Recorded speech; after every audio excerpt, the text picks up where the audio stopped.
Welcome to The Ripple, where extraordinary women executives share their turning points, growing pains, breakthroughs, and triumphs to help you show up with confidence. I'm your host, Ashley Lobbs, and today we're joined by the open-minded Heidi Solomon-Orlick, founder of Girls Who Sell, CEO of Wise Wanderer Travels, and CRO of the Doors Group powered by Keller Williams. In 2022, she released her award-winning book, Heels to Deals: How Women Are Dominating in Business-to-Business Sales, and she's generated over $1.5 billion in revenue over her 4-decade career. Today, she's here to talk about the importance of embracing an open attitude at work and beyond. Heidi, thank you so much for joining us. We're really pleased to have you on the podcast. I appreciate you including me. Absolutely. This is a new way for us to introduce you and so many other women leaders to everyone. So, why don't you tell us a little bit about the work that you're doing and what you love about it? So, my life has taken some interesting twists and turns over the last couple years, I would say since 2019. After I lost my job, was sort of aged out of my 4-decade career in sales in August of last year, I kind of spun out, right? I went through an entire identity crisis and a little bit of depression. I was already running Girls Who Sell as a part-time side hustle, but after losing my job and exiting corporate, I decided to lean into full-time entrepreneurship and focus on Girls Who Sell and expanding the business. In addition to that, I've been doing a lot of travel. I've been travel obsessed my whole life. So because of that, I actually just became a certified travel agent, travel advisor, and started another company. So I figured if I'm going to travel the world, I might as well try to help others and also get paid for it. So those are sort of the two things that I'm focused on right now. What do I love about it? I just love helping people, right? Like on the Girls Who Sell side, certainly I'm really passionate about diversity, equity, and inclusion, and really passionate about trying to democratize professional sales and build more diversity. And so if I can play a small part in solving for a very big problem, then that brings me joy. I feel like it's kind of part of my legacy, particularly since I'm in the back half of my life, in the back half of my career. And I don't mean that to be depressing because it's actually, I'm just hitting my stride. So that's like a good thing. I feel like I can leverage the wisdom that I've learned over, the many years and hopefully have a positive impact on the world.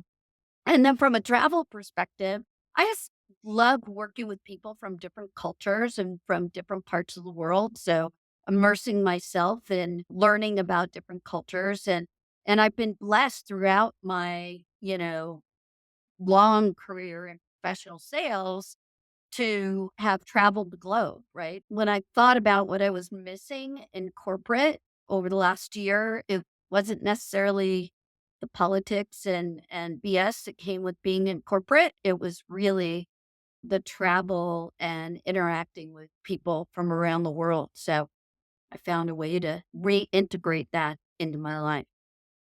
That's so interesting how, your career in sales at least encouraged, if you didn't already know, or helped you discover your love of travel and starting a second business around that and having them both feed into this mission to diversify sales and see the world and understand cultures and just really broaden horizons. What inspired you to really see that as your mission in the work that you do? I guess there is definitely a correlation. I believe that individuals that have an opportunity to travel and work with people from diverse cultures and diverse backgrounds are just more open to embrace differences and to address diversity head on. And so I believe that building diversity in professional sales and also across generations is a way to build a bridge, right? Of bringing different cultures together. And I think travel plays a part in that as well. In a world that's so divided today, I believe that travel could be the bridge that brings us back together. So there is definitely a tie-in with with the two things. I've also not only been kind of an advocate. So, Girls Who Sell, we work with younger women, right? We work with high school and college aged women, positioning sales as a viable career choice, especially for women from underserved and underrepresented communities who are seeking independence and particularly, economic independence. And so there's that. But I've also been really active, like an active aging advocate, in addition to the DE&I work that I've done. And so the travel is a way for me to expand that part of, like my passion of working with older women, particularly, women over 50. So you might find it interesting that one of the fastest growing sectors in the travel market right now is the 50 plus market. Within the next 10 years, individuals over 65 are going to outnumber individuals 18 and younger. So it's a huge market. So it kind of ties that in as well, kind of my passion for sales, photography, writing. So I don't know.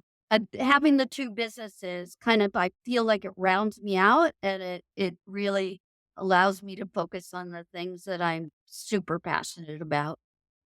Something that's interesting to me is, something like Girls Who Sell is so powerful because it shows people that they have more options, and we need those Hmm. examples. When I was growing up, the examples for what I could be as a woman were still very traditional, mother, teacher, and I'm pretty young.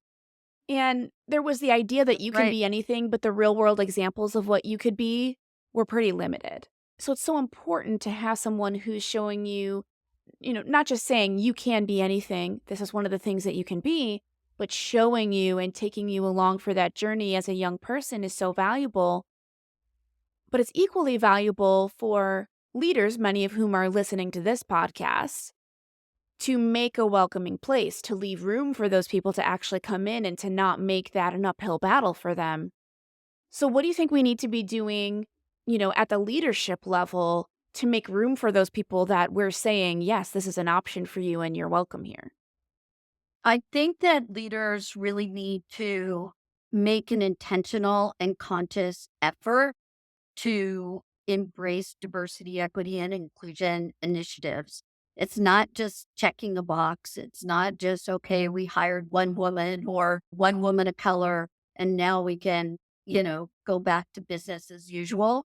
This is an ongoing process, and it needs to be not only just the leadership level, but it needs to be addressed at all levels of the organization. So when you look at management, when you look at recruiting, when you look at HR, everyone in the organization really needs to be aligned in terms of the company's position and investment that they are willing to make in terms of diversity, equity, and inclusion. But it can't just stop at the hiring process, right? Like companies that are really committed to diversity, equity, and inclusion have to look at their organization holistically. They need to look at their not only their hiring practices and their training practices, but their policies, their benefits packages and their pay packages to assure that there's pay equity in the workplace. So, and until companies do that and until leaders do that, then we're not really going to be able to close the diversity gap that we're having today. It's interesting to me that a lot of the things you mentioned are really about policy and, programs for these things, like having budget for these things, kind of auditing everybody's pay or the processes for getting promoted and things like that. Do you think there are things that managers and leaders can be doing in the day to day with the way that they are communicating or the way that they collaborate that make people from all backgrounds feel more welcome and, part of the team?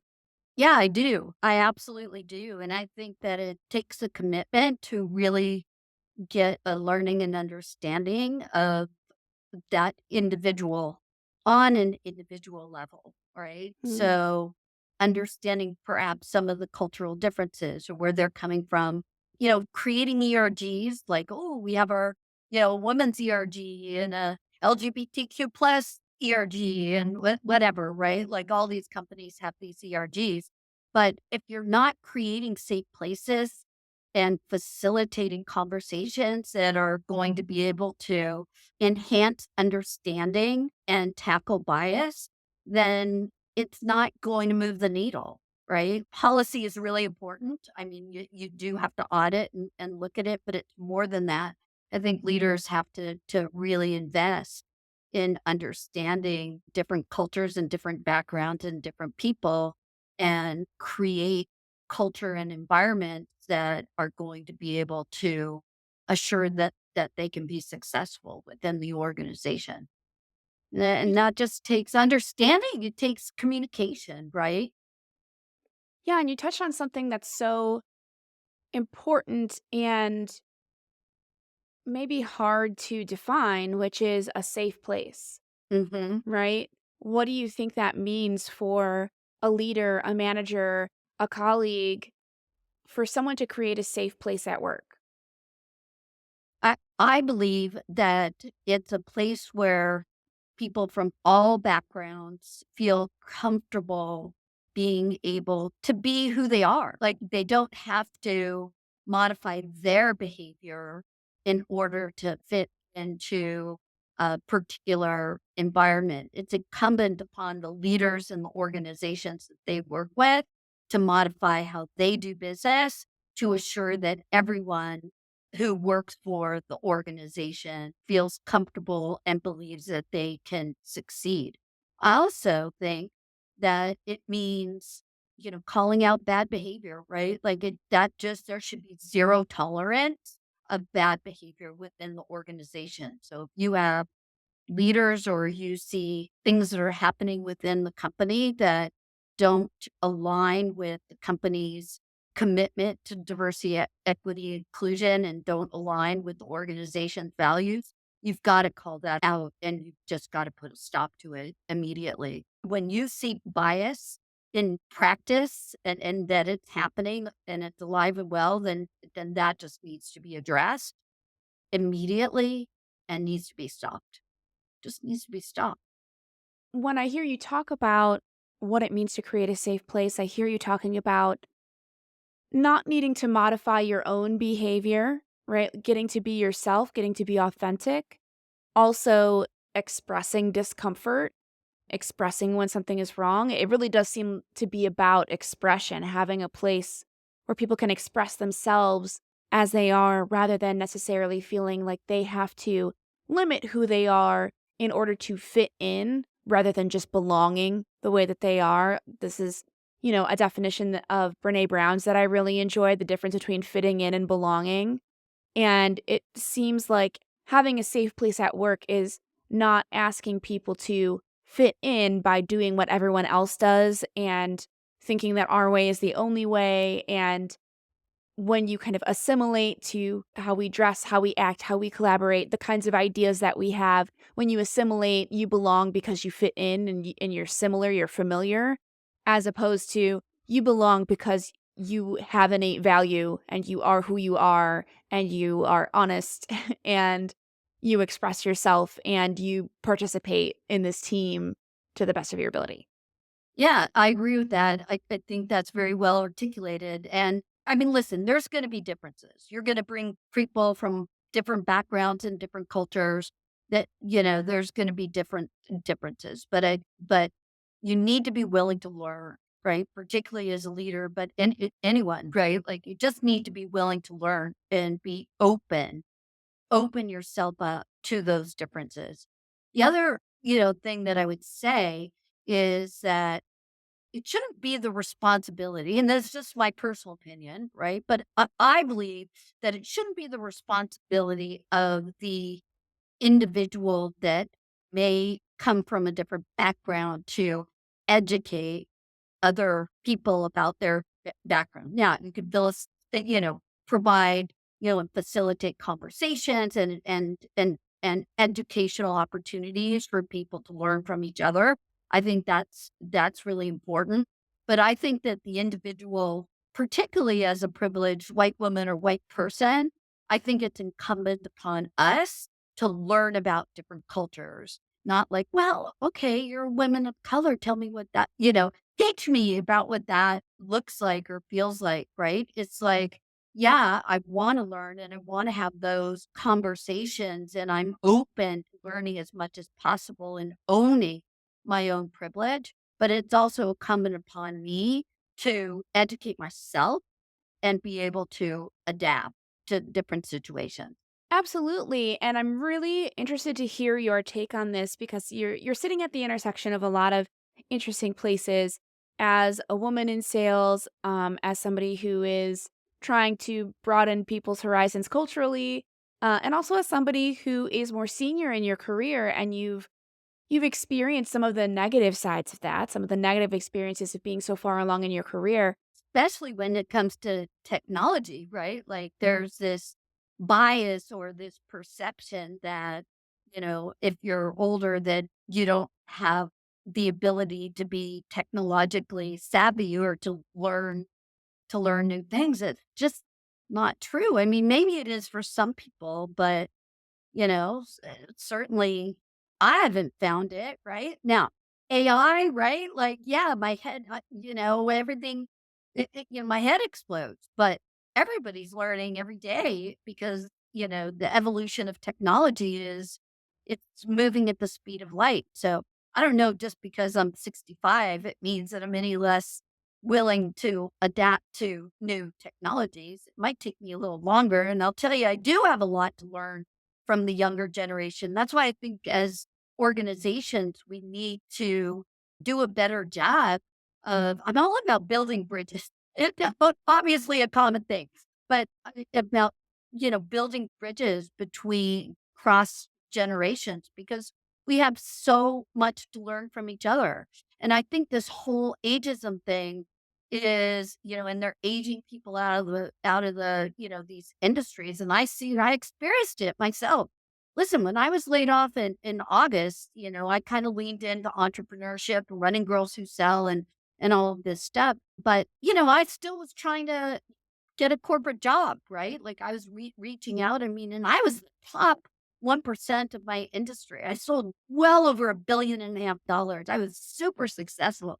I couldn't get a nibble. I got a few bites, but basically the message that I heard over and over and over again was, but how much longer are you really going to do this, right? Do you really still have the passion? Are you going to want to prospect or are you going to want to just expect, leads to come in? Do you really want to work that hard at 65? And I'm like, oh my God, like, seriously? As people are being aged out of the market, both men and women, you're losing all of this wisdom, right? Like, all of this experience. I think that we do need to build bridges, but because the level of age diversity in the workplace right now is unprecedented, right? Yeah, people are gonna And continue to have longer careers. that's right. I realize that there is so much bias in the world, particularly for women over 60 or over 50, that, it's almost impossible at this stage to have a corporate career. So I Mhm. just go and do entrepreneurship and run my own business, and that's exactly what I'm doing. But shame on them. I think, on these companies that are so close-minded that think that we're past our prime and that we can't be successful. So their loss. Well, I think everything that you said in this interview between DEI, cultural awareness, and also the ageism that we experience, and also just being more senior in your career, is all about being open and learning, right? And it can be a vulnerable thing to accept something other than yourself. So, what advice do you have for our listeners about how they could be more open to learning new things in their daily lives? I just think, just be more open, right? Like, I know that seems so obvious, but just commit to learning, to being a lifelong learner, to being open to people who are different than you, that come from different backgrounds, and trying to gain an understanding. You may still disagree, right? And you may be on completely different sides from, let's say, a political spectrum, just as an example. But at least learn to listen, commit to learning and understanding, because that's how we're going to heal the world. Absolutely. Well, thank you so much for joining us, Heidi. This was an incredibly useful conversation. I think inspiring for so many of us to see how our openness can make our work lives, our personal lives, and the world at large a better place. Well, thank you for having me. I really, really appreciate it.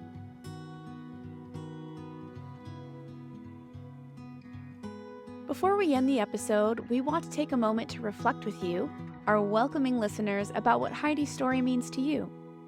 How can you respond to new situations with more openness? And how can you encourage belonging instead of fitting in?